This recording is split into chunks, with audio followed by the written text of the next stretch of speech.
អំពីម៉ាស៊ីន MRI សុវត្ថិភាពជាចម្បងមូលហេតុដែលគេហាមមិនឲ្យយកលោហៈចូលក្បែរម៉ាស៊ីន MRI គឺដោយសារតែវាប្រើដែនម៉ាញ៉េទិកដ៏ខ្លាំងក្លាមុខងាររបស់ម៉ាស៊ីន MRI ម៉ាស៊ីននេះមិនមែនជាម៉ាស៊ីនធម្មតានោះទេវាប្រើប្រាស់ដែនម៉ាញ៉េទិកដ៏ខ្លាំងក្លានិងរលកវិទ្យុ Radio Wave ដើម្បីបង្កើនរូបភាពនៃជាលិកាទន់ៗ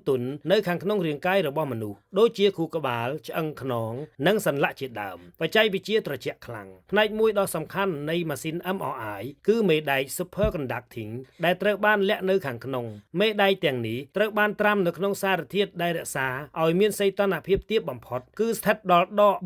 452អង្សាហ្វារិនហៃឬដក269អង្សាសេអត្ថប្រយោជន៍នៃសីតុណ្ហភាពទាបសីតុណ្ហភាពដ៏ទាបខ្លាំងនេះធ្វើឲ្យរបងខ្សែភ្លើងនៃម៉ាស៊ីនមានភាពធន់អគ្គិសនីតិចតួចបំផុត almost no electrical resistance